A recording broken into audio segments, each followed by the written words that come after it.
بسم اللہ الرحمن الرحیم۔ ڈیئر اسٹوڈنٹس، ہم نے سورہ نساء کے متعلق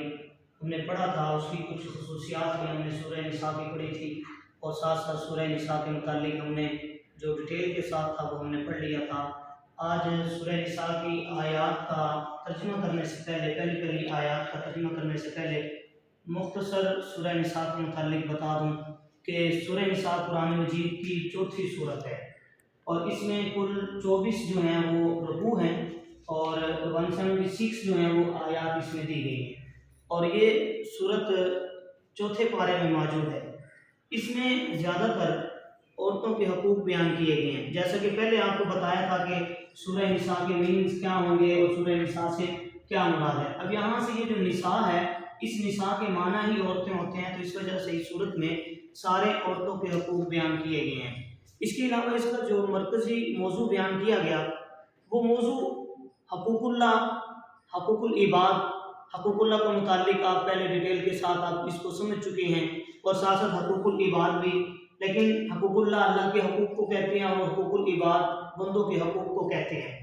اس کے علاوہ تقویٰ کی اہمیت بیان کی گئی، عورتوں کے حقوق، اہل کتاب اور منافقین کے رویوں کی مذمت سورہ نساء میں مفصل بیان کی گئی ہے۔ غزوہ بدر، غزوہ احد اور سماجی زندگی کی اصلاح سے متعلق بھی احکام کیا کیے گئے ہیں، بیان کیے گئے ہیں۔ آج کا ہمارا موضوع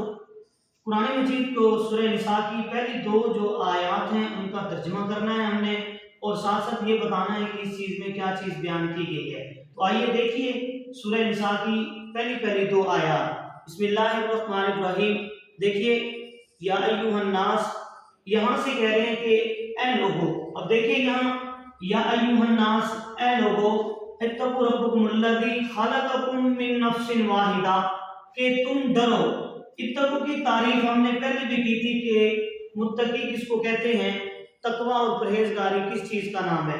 تو یا ایھا الناس، اے لوگو، تم اس رب سے ڈرو، الذی خلقکم من نفس واحدہ، الذی کہ وہ ذات، خلقکم جس نے تمہیں پیدا کیا، من نفس واحدہ ایک ہی جان سے، وخلق منہا اور کہا کہ اسی میں سے تمہیں بنایا، زوجہا تمہاری کس کو، ایک شریک حیات کو، تمہاری بیوی کو، وبثا اور پھیلا دیا، منہما رجالا کثیرا ان دونوں سے، منہما کے اس مرد سے اور اس عورت سے، دونوں سے پھیلا دیا، کثیرا بہت زیادہ، مردوں کو بھی اور عورتوں کو بھی، واتقوا اور ڈرو اللہ سے، اللہ کی تساءلون بہ الارحام۔ دیکھیے کہ بک کے اندر انہوں نے جو چیز بیان کی کہ اس کی نافرمانی سے ڈریے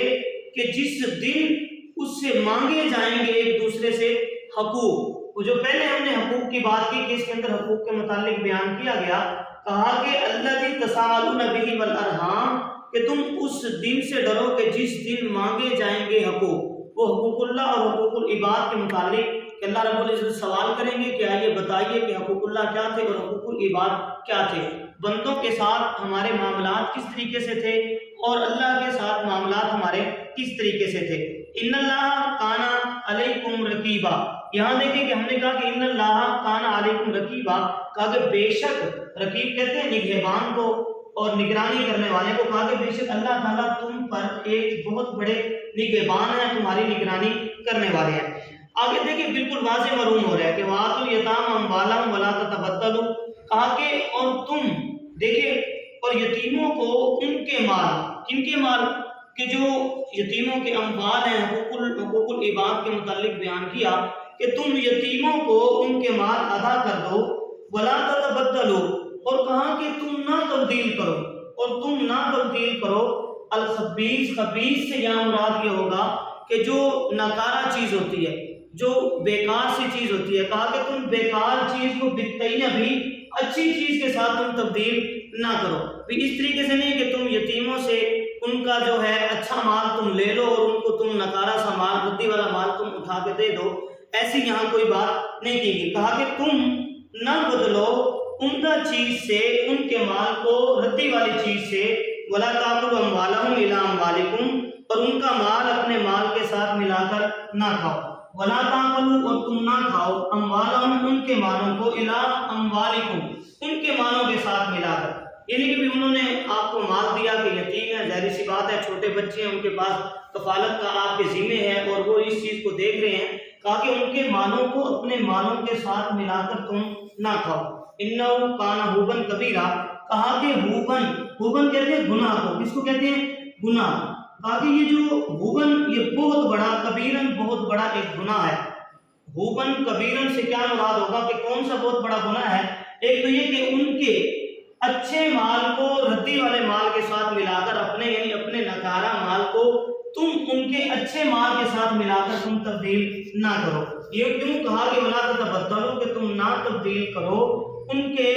ناکارہ مال کو اچھے مال کے ساتھ تبدیل کرو اور نہ ان کے مالوں کو تم کھاؤ، اور اگر تم اس طریقے سے کرو گے تو الی اموالکم، کہا کہ تم ان کے مالوں کو ملا کر کھاؤ گے تو انہ کان حوبا کبیرہ، تو یہ بہت بڑا کیا ہوگا؟ گناہ ہوگا۔ اور اس سے پہلی آیات جو ہم نے پڑھی ہیں ان آیات میں کہا کہ ایک تو تقوی کی اس میں بات کی گئی کہ عام مفہوم ہے، عام مجمع کو بات ہے، یا ایھا الناس کہ اے لوگوں، کیوں یہ لوگوں کو کیوں خطاب کیا گیا کہ اس میں تاکہ مسلمان اور کافر دونوں آ جائیں۔ کافروں کے لیے اس لیے ہے کہ ایک تو وہ اہل ایمان ہو جائیں اور اعمال صالحہ کریں، کہ وہ نیک اعمال بھی کریں ساتھ ساتھ ایمان بھی لے کر آئیں۔ مسلمانوں کو بھی کہا کہ تم بھی ایمان لے کر آؤ اور تم بھی اللہ سے کیا کرو؟ ڈرو۔ دوسری چیز جو بیان کی کہ اللہ کی خلقکم من نفس واحدہ، کہ ہم نے تمہیں ایک ہی جان سے پیدا کیا۔ کیوں یہاں سے حضرت آدم علیہ السلام کی تخلیق کے متعلق بیان کیا جا رہا کہ حضرت آدم علیہ السلام کو اللہ رب العزت نے زمین پر اتارا، پھر حضرت آدم علیہ السلام سے ہی آگے اماں ہوا کو پیدا کیا، پھر آگے اماں ہوا سے پھر آگے ہماری جو تخلیق شروع ہوئی۔ تو یہاں سے انسانی مردم شماری کی بات کی جا رہی ہے کہ ہم نے ایک ہی چیز سے تمہیں پیدا کیا اور اسی سے آگے ہم نے بہت سارے آگے وہ بسا منہما، یہاں سے جو بسا مراد ہوگا، بسا کا معنی ہوتا ہے کہ ہم نے پھیلا دیا اور ہم نے پھیلا دیا منہما ان دونوں سے۔ منہما سے کیا مراد ہوگا؟ ان دونوں سے۔ کن دونوں سے؟ کہا کہ ایک مرد سے اور ایک عورت سے ہم نے پھیلا دیے بہت زیادہ، رجالم و کثیرم، بہت زیادہ مرد بھی اور بہت زیادہ عورتیں بھی، کہ لوگوں کی تخلیق کے متعلق بتا دیا کہ ہم نے بہت زیادہ تخلیق کی اور لوگوں کو بھی اور مردوں کو بھی پھیلا دیا۔ آگے دوسرے آگے بیان کیے کہ کل قیامت کے دن آپ لوگوں سے سوال کیا جائے گا کہ تم نے جو حقوق بیان کیے کہ ان کے بارے میں کہ تم نے لوگوں کے ساتھ اپنے کیا حقوق بیان کیے ان کے متعلق بھی بیان کیا جائے گا۔ ان اللہ کان علیکم رقیبا، کہا کہ بے شک اللہ تعالیٰ بہت بڑے نگہبان ہیں، وہ نگرانی کرنے والے ہیں، وہ دیکھنے والے ہیں۔ تو آج کا ہمارا یہ دو آیات تھی، ایک تو ان آیات میں ترجمہ بیان کیا گیا اور ساتھ ساتھ سورہ نساء کا تھوڑا سا ایک مختصر سی اس کی جو ہے مرکزی موضوع اس کا بیان کیا، ساتھ ساتھ اس کی اہمیت بیان کی گئی، اور سورہ نساء کا جو تعارف تھا اور سورہ نساء کے اندر جو چیزیں پہلے والے لیکچر میں ہم آپ کو پہلے اس کے بارے میں بتا چکے ہیں۔ تو دو آیات ہیں، ان دو آیات کا مختصر سا ترجمہ کہ جو الفاظ میننگ سے کہ خلقکم کا معنی ہوتا ہے کہ ہم نے تمہیں پیدا کیا، اور اسی طریقے سے اللہ کی تساءلون کہ جس دن تم سے سوال کیا جائے گا، اور ولا تتبدلوا اور تم نہ تبدیل کرو۔ تو یہ اس کا ترجمہ، اور اسی طریقے سے تھوڑی سی اس میں جو ڈیٹیل بیان کی گئی تھی ان میں حقوق اللہ، حقوق العباد، تقوی کی اہمیت اور عورتوں کے حقوق، اہل کتاب اور منافقین کے رویوں کی مذمت، غزوہ بدر، غزوہ احد اور سماجی زندگی کی اصلاح کے متعلق احکام بیان کیے گئے تھے۔ آج ان دو آیات میں اس کا ترجمہ اور ساتھ ساتھ اس کی مختصر سی تشریح بیان کی گئی۔ السلام